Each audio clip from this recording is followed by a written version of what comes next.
আসসালামু আলাইকুম আরহামতুল্লাহি আবরাকাতুহু। আশা করি আমার ভিউয়ার্স আপু ভাইয়া বন্ধু সোনামণিরা তোমরা সকলেই ভালো আছো। আল্লাহর রহমতে আমিও ভালো আছি। অনেক দিন পর আবার তোমাদের সাথে একটা ভিডিও নিয়ে আসলাম। তার কারণ হচ্ছে আমি কিছুদিন যাবৎ খুবই অসুস্থ ছিলাম। তোমাদেরকে মনে হয় আপডেটে কিছুটা দিয়েছিলাম আমি কমিউনিটি পোস্টে, দেখেছো কি না জানি না। তবে আমি একটু অসুস্থ থাকার কারণে বিগত অনেক দিন যাবৎ তোমাদের সাথে ভিডিও শেয়ার করতে পারিনি। চলে আসলাম ছাদে। সকালবেলা ছাদে গেলে মনটা একটু ভালো লাগে। এখন ছাদে বসে আছি, হাঁটতেছি, একটু হাঁটতেছি এবং তোমাদের সাথে ছাদে যাওয়ার পরে চারপাশের যে এরিয়াটা সেটা একটু ক্যাপচার করে নিচ্ছি। দেখতে পাচ্ছো মাত্র সূর্যটা উকি দিচ্ছে। তারপর একটু হাঁটতে হাঁটতে চলে গেলাম ছাদের কর্নারে। যাওয়ার পরে দেখি আমাদের অনেক শ্রমিক ভাই বোনেরা অফিস থেকে বের হচ্ছে সকাল 6টা বাজে। ওরা বের হয়ে যে যার গন্তব্যস্থানে বাড়ির উদ্দেশ্যে রওনা দিচ্ছে। অনেকের সন্তান ছেলে মেয়ে বাসায় যাচ্ছে তাদের কাছে। চলে আসলাম রুমে। আসার পরে আমি একটু গরম পানি করে নিয়েছি খাওয়ার জন্য।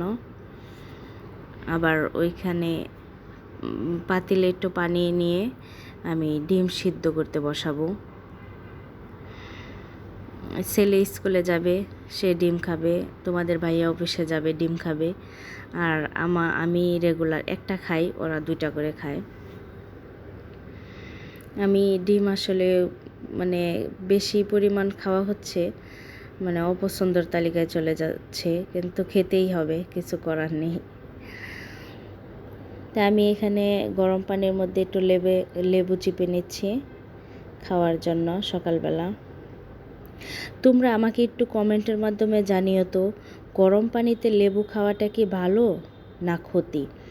আসলে অনেকে অনেক রকম বলে, তো ঠিক বুঝতে পারতেছি না। তোমরা কেউ যদি ভালো জানো আমাকে একটু কমেন্টের মাধ্যমে ভালো দিকটা বা খারাপ দিকটা একটু উল্লেখ করে বা লিখে দিয়ে যেও।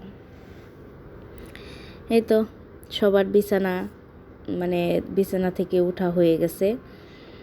তে আমি এখন ভাবলাম যেহেতু সবাই উঠে গেছে আমি চাদরটা চেঞ্জ করে নেই। আমি আসলে 3-4 দিন বা সপ্তাহের মধ্যে একবার আমাকে চাদর চেঞ্জ করতে হয়, তা না হলে দেখা যায় থাকতে পারি না, ভালো লাগে না। তো দেখতেই পাচ্ছ আমি চাদরটা তুলে নিচ্ছি। চাদরটা তুলে একসাথে গুটিয়ে রেখে দেব।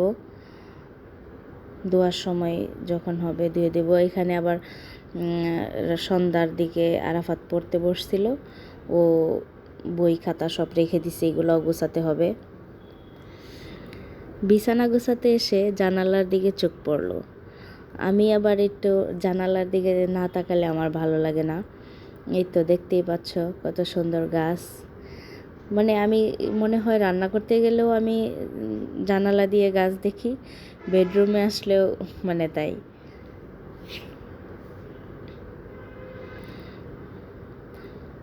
এই তো একটু রাস্তা দেখে গাছ দেখে চলে আসলাম আবারও বিছানা গোছাতে। এসে হাতের কাছে পড়লো এই বইটা। আমি অবশ্যই বইটা রাতে বা বিকেলে একটু পড়ি, ভালো লাগে আমার কাছে, তাই তোমাদেরকে একটু দেখিয়ে দিলাম। এখন ভালোভাবে বিছানাটা ঝেড়ে নিচ্ছি, কারণ কিছু ধুলাবালি থাকলে ওইটা দেখা যাচ্ছে পড়ে যাবে। চাদরটা বিছানোর আগে একটু ঝেড়ে নিচ্ছি। এটা এখন একটা চাদর নিয়ে নিলাম বিছানোর জন্য। আসলে কি ধোয়া চাদর বা নতুন চাদর বিছালে মনে হয় কি অন্যরকম একটা ভালো লাগে। জানি না কার কার কাছে ভালো লাগে। তোমাদের এরকম হলে আমাকে কমেন্টের মাধ্যমে জানাবে। এই তো এখন চলে আসলাম ছেলেকে খাওয়াতে। ছেলে বলতেছে, মা আজকে ডিম সিদ্ধ খাবো না, একটু মশলা দিয়ে ভুনা করে দাও। তো ওর জন্য ভুনা করে নিলাম, নিয়ে ভাবলাম এখন খাইয়ে দেই। কি আর করব, ডিম খাওয়া হচ্ছে কথা, এখন যেভাবেই খেতে চাই। আর আমার নিজেরই দেখা যাচ্ছে সবসময় সিদ্ধ খেতে খেতে ভালো লাগতেছে না। আর ও তো বাচ্চা মানুষ, ওরও হতেই পারে এরকমটা। ওকে খাওয়াতে খাওয়াতে মানে ও আমাকে বলতেছিল, মা আমার কাছে কিছু টাকা আছে, তুমি যে আমাকে টিফিনে দাও ওইখান থেকে আমি জমিয়েছি, আমি টাকাটা দেখাই। আমি বললাম আচ্ছা ঠিক আছে, দেখাও তোমার আন্টিদেরকে। এই তো সংসারের সব কাজকর্ম গুছিয়ে চলে যাচ্ছি স্কুলে ছেলেকে নিয়ে। যাওয়ার সময় ভাবলাম তোমাদের সাথে একটু শেয়ার করি। রাস্তার মধ্যে বের হয়েছি, রাস্তার মধ্যে বের হইলে না এখন মনে খুব ভয় হয়, মানে আতঙ্ক কাজ করে। বর্তমানে তো রোডে ঘাটে অনেক অ্যাক্সিডেন্ট হচ্ছে, তাই খুবই ভয় লাগে। কিন্তু কি আর করার, আমাদেরকে তো বেরোতেই হয়, প্রতিদিনই বেরোতে হয়। এই তো চলে আসলাম স্কুলে, দেখতেই পাচ্ছ বাচ্চারা খেলাধুলা করছে। ভালোই লাগে, স্কুল জীবনটা আসলে অনেক ভালো একটা সময় কাটে, সেটা আসলে বলার মতো না। তো চলো আজকের মতো এই পর্যন্তই, আবারও দেখা হবে অন্য